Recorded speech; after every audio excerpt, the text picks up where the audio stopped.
আজকে আমি তোমাদের সাথে আমার তোজোর একটা টিফিন রেসিপি শেয়ার করব।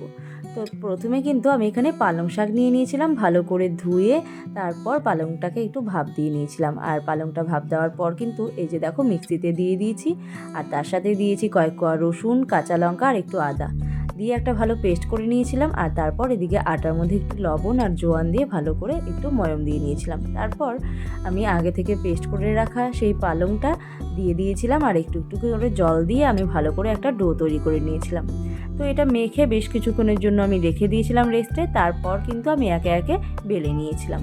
তো প্রথমে আমি একটা বড় করে রুটি করে নিয়ে তার থেকে কিন্তু ছোট ছোট করে লেচি কেটে নিয়েছিলাম। যেহেতু আমি এটা তোজোর টিফিনের জন্য করছি, ওর যেন দেখতেও ভালো লাগে আর খেতেও যেন ইন্টারেস্ট পায়, তাই জন্য কিন্তু এই রকমটা করা। ব্যাস, এগুলো কিন্তু রেডি হয়ে গেছে। এবার শুধু এগুলো ভেজে নিলেই তৈরি হয়ে যাবে পালংয়ের লুচি। তো এইভাবেই কিন্তু আমি আমার তোজোকে নানান রকমভাবে এক এক দিন এক এক রকমভাবে টিফিন করে দিই। তো তোমরা কারা কারা এরকম রোজ বাড়িতে তৈরি করে খাবার দিতে পছন্দ করো অবশ্যই কমেন্ট করে জানিও। আর অবশ্যই একবার ট্রাই করে দেখো, আশা করি খুব ভালো লাগবে। আর বাচ্চারাও খেতে কিন্তু এইরকমভাবে ছোট ছোট করে করে দিলে খুব খুশি হয়ে যায়। আমার তোজো তো এইভাবে দিলে বেশ খুশি হয়। তো তোমরাও অবশ্যই একবার ট্রাই করো, আর আমার রেসিপিটা কেমন লাগলো অবশ্যই কমেন্ট করে জানিও।